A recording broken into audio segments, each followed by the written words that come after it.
subirá ao monte do Senhor?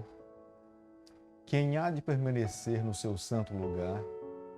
O que é limpo de coração e puro de coração, que não entrega a sua alma à falsidade, nem jura dolosamente. Muito bom dia para você, que Deus o abençoe nessa manhã.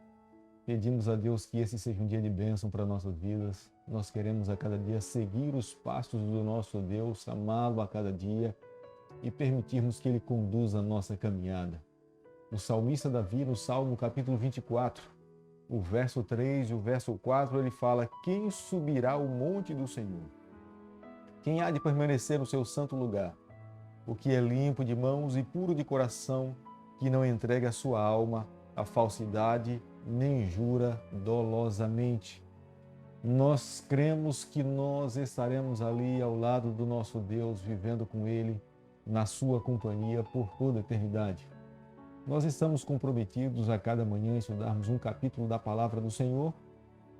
E nessa manhã quero convidar você a ter nas mãos o livro de Gênesis, capítulo 45, o verso 1.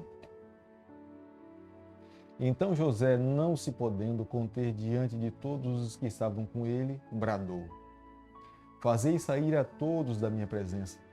E ninguém ficou com ele, quando José se deu a conhecer a seus irmãos. O capítulo 45 é uma continuação do capítulo 44. Nós podemos ver que no capítulo 44, José coloca seus irmãos à prova.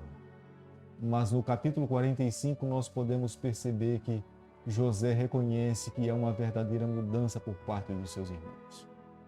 Eles estavam diferentes, eles estavam mais humildes. Havia uma aceitação por parte um do outro. Eles estavam dispostos nesse momento a defender aqueles que eram mais fracos ou mais vulneráveis dentro da sua família.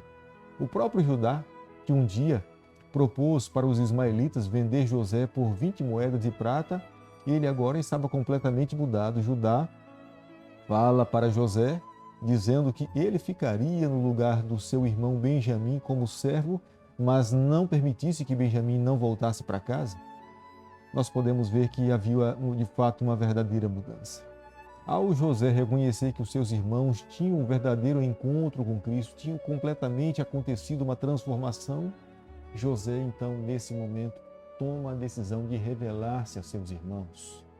Ele não estava mais conseguindo se conter. Havia uma comoção. E a Bíblia, no livro de Gênesis, capítulo 45, verso 1, diz que ele bradou. Creio que ele ordenou a todos os seus servos a saírem, mordomos a saírem da sala. Ficou ali apenas ele e os seus irmãos. E é aquele momento em que José fala: vocês não me conheceram, mas eu conheço quem é vocês. A Bíblia diz que quando José revela a sua verdadeira identidade, os seus irmãos ficaram aterrorizados, ficaram com medo, ficaram assustados, porque imaginavam que esse seria o momento em que José iria se vingar pelo mal que eles fizeram a ele. Tantos males, tantas lembranças. Creio que em dado momento vieram à tona os seus pensamentos, todas as ações que eles praticaram de ruim contra José. E agora estava ali, diante de fato do governador. Já tinham se curvado e os sonhos de José, Deus fez com que todos os seus sonhos se concretizassem. Enquanto os seus irmãos estavam temerosos, José começa agora no capítulo 45, o verso 7. José fala: Deus me enviou adiante de vós para conservar a vossa sucessão na terra e para vos preservar a vida por um grande livramento. José tinha em mente o pensamento bíblico. José tinha plena certeza da promessa da bênção abraâmica aos seus pais e à sua pessoa também aos seus irmãos. Ele sabia da promessa de Deus, ele sabia do propósito da sua família, ele sabia perfeitamente que Deus iria fazer da sua família uma grande nação. Os seus irmãos faziam parte da promessa. Deus tinha permitido que ele pudesse ir para ali. E ele mesmo coloca dizendo que Deus os levou para ali, para que ele pudesse ser uma bênção para os seus irmãos e para a futura nação do Senhor que iria se estabelecer e iria se formar com a bênção do Senhor. Faraó ouve falar da família de José e Faraó sabia perfeitamente da importância de José para o Egito, a sua liderança, a maneira como Deus abençoou a sua casa e a nação do Egito. Ele de fato teria que tratar da melhor maneira o seu servo, aquele que estava ao seu lado governando a nação do Egito. E ele fala para José que leve dos melhores carros para que pudesse trazer o seu pai, e os melhores carros deveriam também acompanhar os seus irmãos com provisão de alimento para ir e para a volta, para que os seus irmãos pudessem habitar no melhor da terra que tinha no Egito. Imagine você, quando Jacó recebe os seus filhos em casa e os seus filhos falam que José estava vivo, a Bíblia fala que Jacó, ele duvidou. Por algum momento ele viveu desacreditado. Já tinha de fato sepultado José nos seus pensamentos. Ele de fato tinha acreditado que José não teria mais possibilidade de estar com vida. Mas quando os carros de Faraó chegaram para buscá-lo, ele passou a acreditar que de fato José estava vivo, e as suas palavras estão contidas na Bíblia. No livro de Gênesis, capítulo 45, o verso 28. E disse Israel: basta, ainda vive meu filho José, irei e o verei antes que eu morra. É o momento que Jacó agora cobra o ânimo, renova a esperança, o seu coração se alegra com aquela notícia. Ele de fato consegue compreender que José ainda estava vivo e era o momento que ele poderia, ainda com vida, abraçar, beijar o seu filho, reencontrar e viver momentos felizes. Mas, meus amigos, nessa manhã eu preciso, aqui ao terminar o capítulo 45, fazer com que cada um de nós possamos ter no coração a mensagem bíblica. De fato, a palavra de Deus se confirma na nossa vida. No livro de Romanos, capítulo 8, verso 28, todas as coisas cooperam para o bem daqueles que amam a Deus.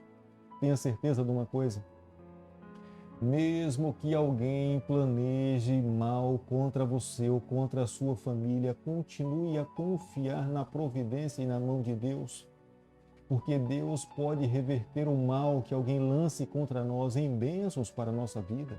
Olha para o que aconteceu com a vida de José. Os seus irmãos planejaram todo o mal, mas Deus reverteu esse mal em bênção para a sua vida. Continue a acreditar. Nós temos um Deus que está no controle de todo o universo. Os seus olhos estão voltados para essa terra. Nenhum ato nessa terra passa desapercebido aos olhos do Senhor. E tenha certeza que no tempo de Deus, no tempo do Senhor, Ele irá intervir ao nosso favor para que nós possamos alcançar a vitória. José sabia que Deus iria fazer da sua família uma grande nação. Através da sua família viria o Filho de Deus aqui a essa terra. A sua família era uma família que os olhos do Senhor estavam sobre ela. Ele estava disposto a seguir os propósitos de Deus para a sua vida. E razão pela qual humildemente ele se submete a toda a vontade do seu Criador, ao ponto de escravo, Deus o torna governador do Egito. Mas nós podemos ver que há uma submissão por parte de José. Em nenhum momento nós o vemos como um ato de rebeldia. No momento em que não tinha nenhum poder nas mãos, ele se torna humilde e submisso. Mas no momento em que ele tem poder nas mãos, ele continua sendo o mesmo José. Meu amigo, nessa manhã, quero terminar aqui o capítulo 45 pedindo a Deus que o Senhor nos conceda um coração igual àquele jovem, que nos leve a cada dia a vivermos a fidelidade que ele viveu, que o nosso relacionamento com o Senhor a cada dia se fortaleça, para que um dia, quando ele voltar, nos encontre preparados para viver com ele por toda a eternidade. Querido Pai, nas tuas mãos nessa manhã nós nos colocamos, nós confessamos as nossas falhas, nós queremos a cada dia viver os teus ideais. Fica conosco no decorrer desse dia, é o nosso pedido, é a nossa oração e nós fazemos em nome de Jesus.